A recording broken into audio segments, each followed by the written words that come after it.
बिहार के सीएम नीतीश कुमार और RJD chief Lalu Yadav ने रविवार को कांग्रेस अध्यक्ष सोनिया गांधी से उनके आवास पर मुलाकात की।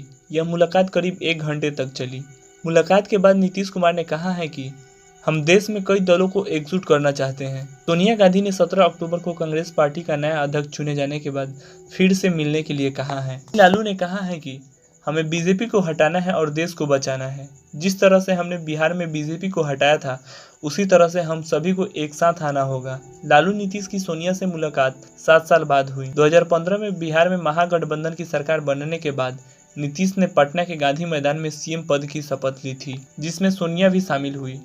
इससे पहले रविवार को देश के पूर्व उप प्रधानमंत्री चौधरी देवीलाल को 109वीं जयंती पर हरियाणा के फतेहाबाद में सम्मान दिवस रैली हुई।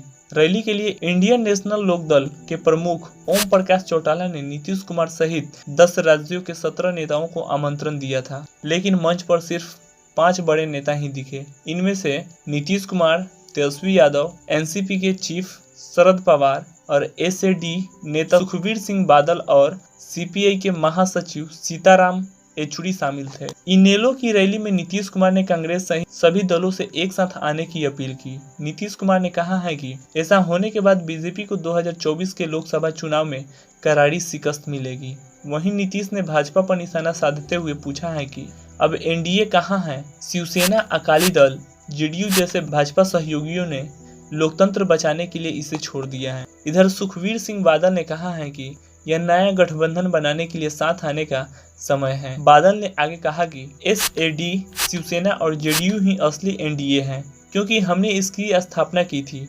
वहीं शरद पवार ने कहा है कि अब 2024 में सरकार बदलने का समय आ गया है। नीतीश ने शिक्षक भर्ती घोटाले में सजा काटकर जेल से बाहर आए हरियाणा के पूर्व मुख्यमंत्री ओम प्रकाश चौटाला से इसी महीने मुलाकात की थी। चौटाला की पार्टी इनेलो हरियाणा की क्षेत्रीय पार्टी है, जहां लोकसभा की 10 सीटें हैं। चौटाला की गिनती बड़े जाट नेताओं में होती है। हरियाणा के साथ साथ पश्चिमी यूपी 5 से ज्यादा सीटों पर जाट वोटर्स का असर है। नीतीश कुमार ने इसी महीने दिल्ली दौरे पर सबसे पहले राहुल गांधी से मुलाकात की थी।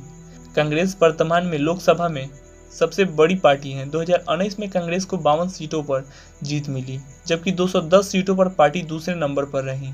यानी कुल 262 सीटें ऐसी हैं जहां कांग्रेस भाजपा से सीधे मुकाबले में थी। नीतीश विपक्ष को एकजुट करने में जुटे हैं। उधर अमित शाह ने 2 दिन पहले ही बिहार का दौरा कर चुनावी बिगुल फूंक दिया है। पूर्णिया जिले में एक रैली में शाह ने कहा है कि 2024 के लोकसभा चुनाव में बिहार की जनता लालू नीतीश की जोड़ी का सफाया कर देगी। 2025 में भी भाजपा पूर्ण बहुमत से बिहार में सरकार बनाएगी। अमित शाह ने कहा है कि प्रधानमंत्री बनने के लिए नीतीश कुमार आरजेडी और कांग्रेस की गोद में जाकर बैठ गए हैं। नीतीश कुमार ने जॉर्ज फर्नांडिस के साथ भी धोखा किया है, मांझी के साथ धोखा किया है। अब बीजेपी को धोखा देकर लालू के पास चले गए हैं। ये धोखा मोदी जी के साथ नहीं हुआ है, बिहार की जनता के साथ हुआ है। नीतीश अगर विपक्ष को एकजुट करने में सफल रहते हैं और सभी दल एकजुट हो गए तो अगले लोकसभा चुनाव में 500 से ज्यादा सीटों पर भाजपा से सीधी लड़ाई होगी। जिन दलों से नीतीश संपर्क साध रहे हैं, वे सभी दल दक्षिण से लेकर उत्तर भारत तक प्रभावी हैं।